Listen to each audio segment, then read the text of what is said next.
रजनीश, तहव्वुर राणा के कब तक भारत पहुंचने की उम्मीद है? इसे एनआईए की टीम कब तक लेकर इंडिया लैंड करेगी?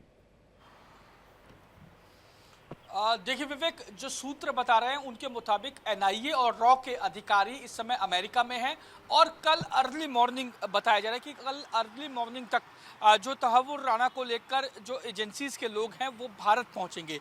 अब जब तहव्वुर राणा को भारत लाया जाएगा उसके बाद विवेक ये डिसाइड होगा कि क्या तहव्वुर राणा को दिल्ली में रखा जाएगा या फिर वो मुंबई जाएगा। लेकिन इसके लिए दोनों ही जगह के, चाहे वो दिल्ली हो या मुंबई हो, दोनों जगह की जेलों को तैयार कर दिया गया है, चाहे वो तिहाड़ जेल हो या फिर मुंबई की आर्थर रोड जेल हो। मुंबई की और मैं आर्थर रोड जेल की अगर बात करूं तो जहां पर कसाब को, जिस जेल के जो सेल थी जहां पर कसाब को रखा गया था, उसी सेल को तैयार किया गया है, जो सूत्र बता रहे हैं तहव्वुर राणा के लिए। और अगर जो है वो दिल्ली में रखा जाता है तो तिहाड़ जेल में भी तैयारियां की गई है। लेकिन विवेक, जो सूत्र ये भी कंफर्म कर रहे हैं कि अगर तहव्वुर राणा को दिल्ली रखा जाता है तो ज्यादा देर तक उसे दिल्ली नहीं रखा जाएगा, बल्कि उसको तुरंत दिल्ली लाने के बाद तुरंत उसको मुंबई जो है ले जाया जाएगा, जहां पर 26/11 का जो अटैक हुआ था उसका मास्टरमाइंड था। जो 26/11 की आतंकी वारदात हुई थी वो मुंबई में हुई थी, इसलिए सारी जो पूछताछ और इन्वेस्टिगेशन होगी वो मुंबई में होगी। लेकिन ये तमाम चीजें तब डिसाइड होंगी जब तहव्वुर राणा को एजेंसीज के लोग भारत लेकर पहुंचेंगे। उसके बाद ये डिसाइड किया जाएगा कि क्या तहव्वुर राणा को दिल्ली में रखना है या उसे मुंबई भेजा जाएगा। जी, क्या है वो इन्वेस्टिगेशन के हिसाब से एजेंसीज तय करेंगी, ठीक बात कह रहे हैं आप। लेकिन तहव्वुर राणा का भारत आने के बाद किन किन एस्पेक्ट पर नजर रहेगी पूरे देश की? इनफैक्ट जांच एजेंसी की तो रहेगी, जिसमें पाकिस्तान है, जिसमें 26/11 का हमला है, ऐसे कितने आयाम हैं इसके?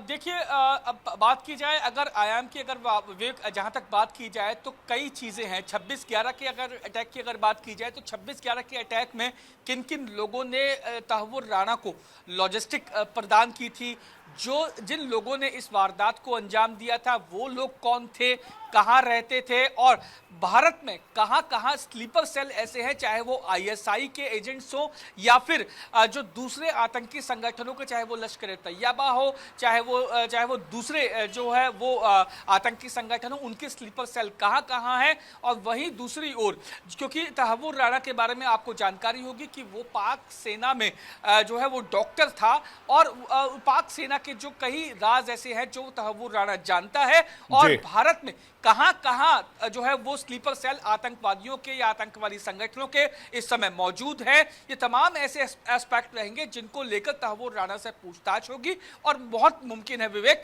आने वाले दिनों में जब तहव्वुर राणा को भारत लाया जाएगा तो उसके बाद पूछताछ के बाद आने वाले दिनों में भारत से कई और बड़ी गिरफ्तारियां हो सकती हैं। जी बिल्कुल, आप सही कह रहे हैं कि ये जो पूरा नेक्सस था, इससे कैसे ऑपरेट किया था, 2008 के हमले को कैसे अंजाम दिया गया था, ये सब कुछ पता लगाया जाएगा। एक और सवाल कि पाकिस्तान का कैरेक्टर एक बार फिर से दुनिया के सामने होगा? देखिए, बिल्कुल जाहिर तौर पे पाकिस्तान का कैरेक्टर वैसे ही दुनिया के सामने है, लेकिन अब जब तहव्वुर राणा यहां पर आ जाएगा तो उसके बाद पाकिस्तान का एक नया चेहरा, मुझे लगता है पूछताछ में जो खुलासे होंगे वो सामने आएंगे।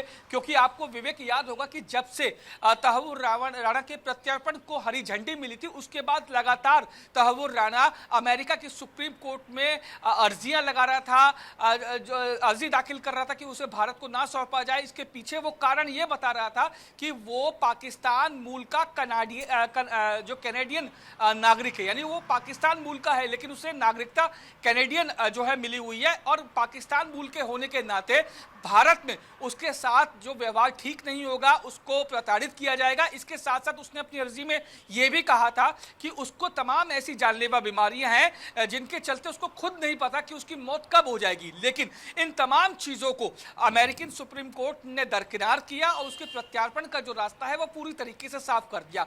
तो बहुत मुमकिन है कि पाकिस्तान या पाकिस्तान की आईएसआई या दूसरे आतंकी संगठन नहीं चाहते हैं कि तहव्वुर राणा भारत आए, और अगर वो भारत आता है तो जाहिर तौर पे कई ऐसे राज, कई ऐसे चीजें सामने आ जाएंगी जो एक बार फिर पाकिस्तान समेत पूरी आईएसआई को कटघरे में खड़ा कर देगी। उनके चेहरे से जो, यानी पाकिस्तान का एक बार फिर से बेनकाब होना तय है। रजनीश, बहुत बहुत शुक्रिया इस जानकारी के लिए हमारे साथ जुड़ने के लिए। आगे भी अपडेट्स आपसे लेते रहेंगे।